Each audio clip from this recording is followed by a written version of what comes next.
Cheating fiancé. Let me start from the beginning here. Yesterday I met my fiancé at our wedding venue for our 4-month out meeting to finalize details. We drove to the venue separately because she was leaving straight from work. Towards the end of the meeting she let me know her friend was dropping off her rental car and needed a ride home and asked if it would be okay. I said yes, thinking nothing of it as it wasn't that far from our home and I know her friend well. I get home and tried to get in touch with her for the next 3 hours. No answer. At approximate the 1:30 mark I texted her friend and asked if she had made it to her okay. I was very worried. My fiancé ends up coming home and says sorry it took longer than expected. She hung out with her friend for a bit before leaving. Okay, no biggie, just LMK next time please.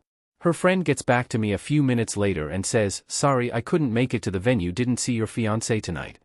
I asked her why she would say this and she said she didn't know, she can't control what her friend says, and walked outside. I'm sketched out AF by this point. I have never done this, but I looked at her phone records. Yes, I did and don't regret it. I saw that when she went outside she called her friend that had texted me right after she went outside. I also saw an hour-long call with a number I didn't know on the way to the venue. I asked her what rental place they went to and multiple other questions.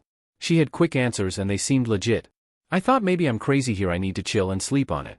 This morning I asked her to please see the text from her friend asking her to pick her up and I would apologize for questioning her the previous night. She said no. I said when I caught up to you yesterday on the way to the venue I saw you were on the phone, who was that? She said oh that's the friend I picked up later on. That's when I knew for a fact she was lying. I said I looked at her phone records and knew that wasn't true. She then changed her story to say oh I needed to meet up with a coworker to discuss a patient. Who is the coworker and why couldn't you discuss that over the phone?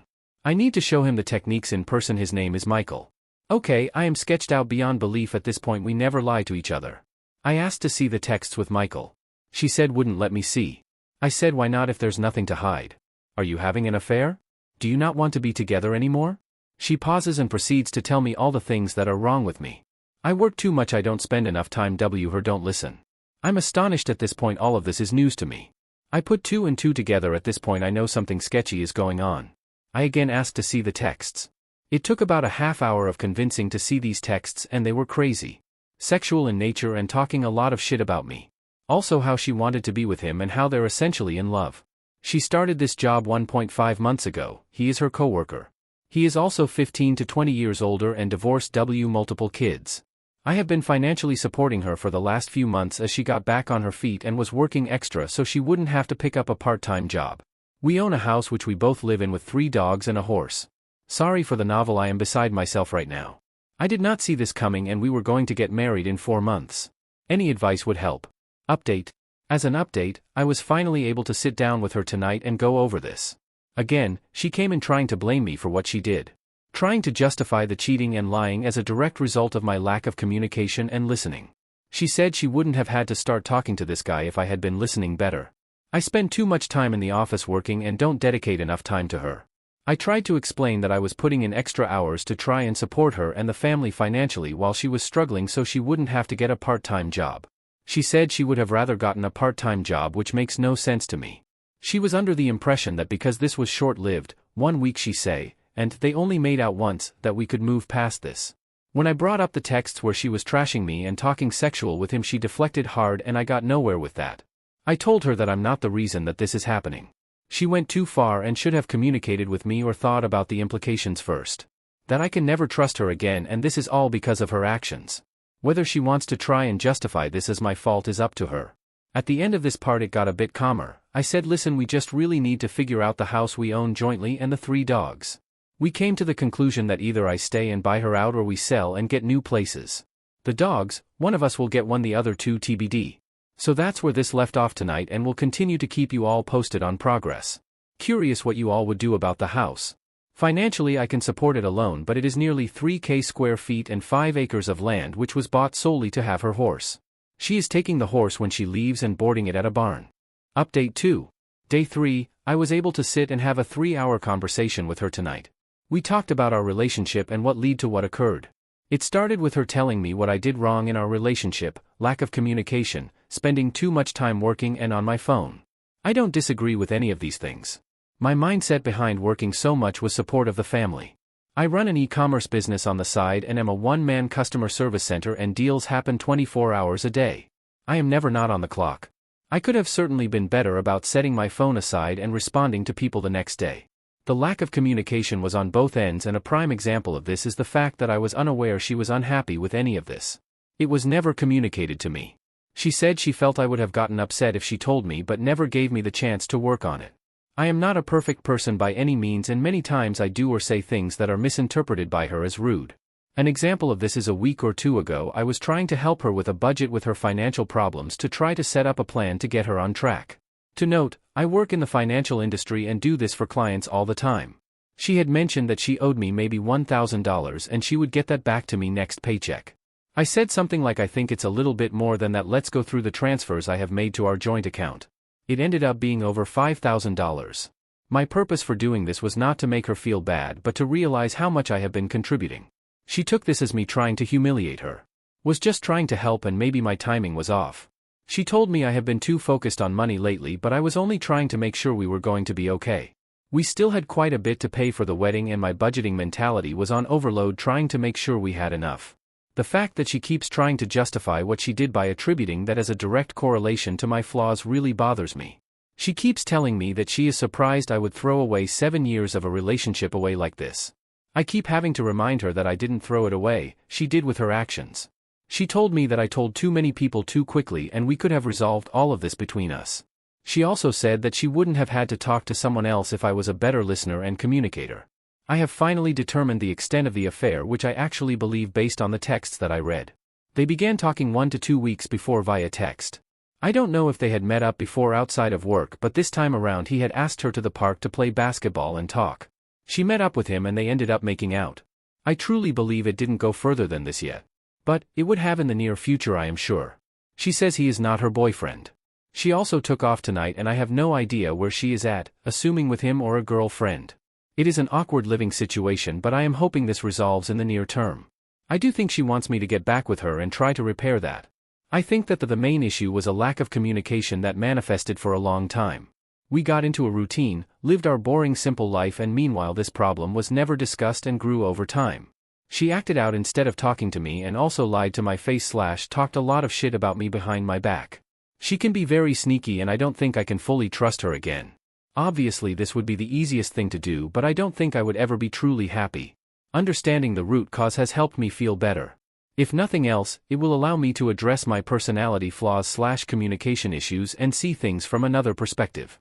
I started hitting the gym today and will keep a routine going. I also plan on picking back up on studying for my CFP designation.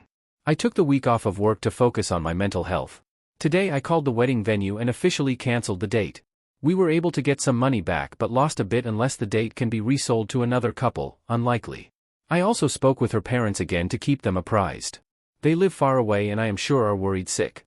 I continue to let them know everything is fine and calm and they don't need to worry about their daughter. I did some research and with interest rates where they are today I will not be able to find a comparable house for the mortgage I pay for this, can barely find an apartment for less nowadays. I think my best option is to try and buy out her share and have her find an apartment. She seems agreeable at this time. We will have an appraiser out to assess value and see what half of the equity would be and if that is doable for me. My questions to you all are, does this change your mind at all about the situation? Am I handling this properly? If not, what should I be doing different? Update 3. It's been nearly a month since this whole situation went down and I owe you all an update. Has been a very busy, emotional and eventful month. So I am not going to lie, the few days after this happened to me I was a pathetic mess groveling to get back with this cheating POS. It's embarrassing to admit, but it happened, and it was all part of the process of moving on. While in this vulnerable state I tried everything I could to do things right, make things better, but nothing worked. I was actually told that she had to make a decision, me or him, and she did the right thing choosing him.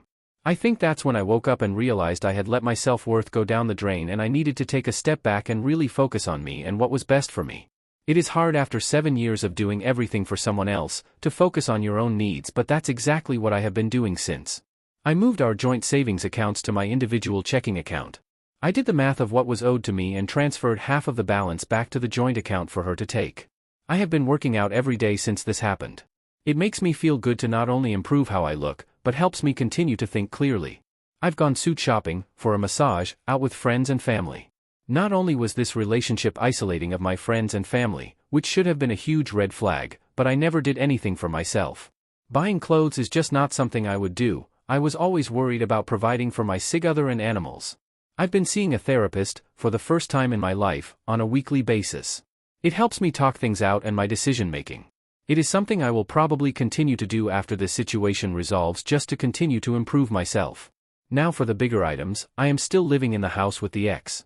She is sleeping in the guest bedroom and we are at a point where the only communication is, "Did you feed the dogs?"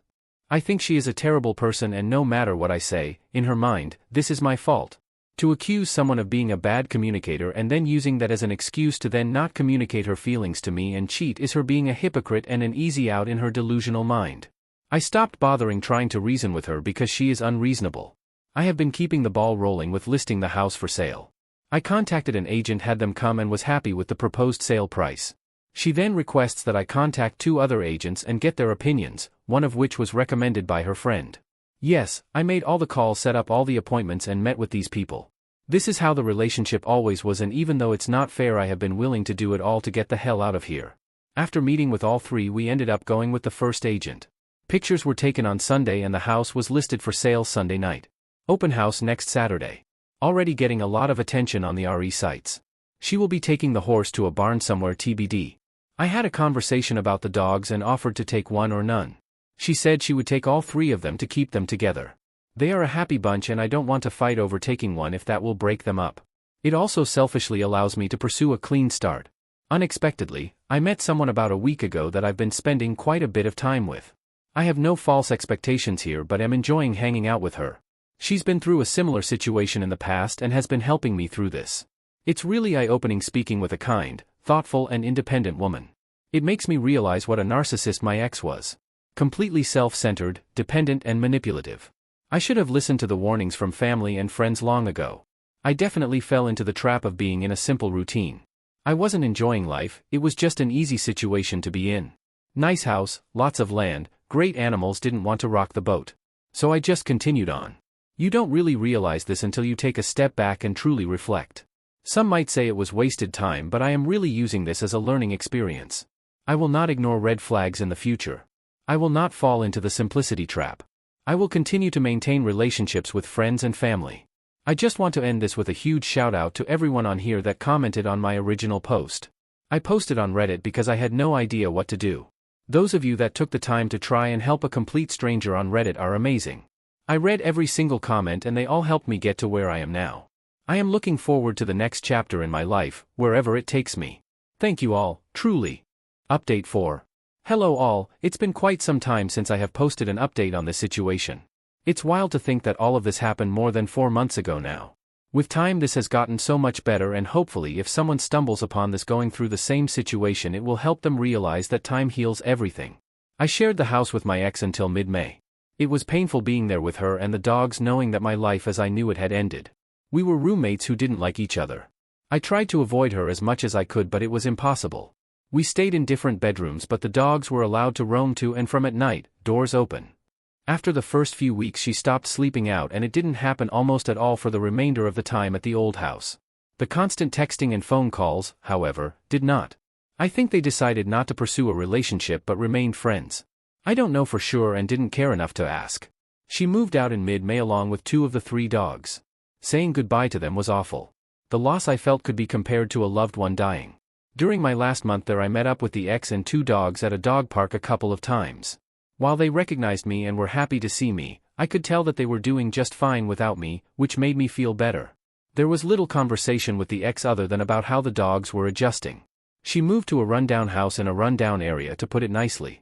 There was a yard for the dogs but it was not fenced in. The last I heard she was working on finishing the fence. During this time period I hit the gym every single day. I also grinded hard at my side hustle. I knew life was going to get expensive and wanted to prepare myself. In the time period from March-June 15th when I moved out, I had done 6 figures in sales at this side hustle. I also made 0 big purchases. This allowed me to save a significant sum in addition to the proceeds from the sale of my old property. Due to this, I was able to comfortably afford a nice house in a nice area with a decent-sized yard for the dog that stayed with me. Selling the old house was easy, buying the new house was absolutely brutal. Thankfully, the buyers of my old house allowed me to rent it back from them for a month until June 15th. I made offers on a total of 5 houses and finally got the last offer accepted towards the end of May. It is really nice being out of the old place. The memories associated with that house haunted me every day. Especially after my ex left with the other 2 dogs, it was just very empty. Moving was a pain, but friends and family came in clutch to help with it all. I have now been here a little over a month and it is feeling more like home daily. I am still seeing the same woman, who is now my official girlfriend. I live a bit closer to her now, which is nice. She treats me really well and I am very lucky to have her in my life. She helped me get through this situation and has been very cognizant and accommodating relating to my need for space and my emotional ups and downs. I've never been with someone who communicates so well, and it is making me a better communicator myself. My emotional intelligence has also grown significantly. Overall, life is good. While this was one of the hardest things I've had to go through, I feel blessed that it happened. I was going to marry a completely self-centered, ungrateful POS. I was so comfortable with my daily routine and didn't want to disrupt my animals' lives or lose my house, so I was willing to put up with being miserable. I will continue working on myself and learning more about my own wants and needs. I will also continue to provide my dog with the best life possible. I do think about my ex regularly, lots of flashbacks of good and bad memories. My new therapist has been extremely helpful, helping me realize that I probably won't ever get the apology from her that I want. She's just too proud to admit what she did was wrong. Communication with my ex has been very limited. I don't plan on seeing her or the other 2 dogs again. I've accepted that is what is best for everyone. If I missed anything you have questions about, please feel free to post a comment and I'll be happy to answer. This situation is over at this point and I won't be making any more posts on the subject. Thanks for following the saga and for all the support through the process.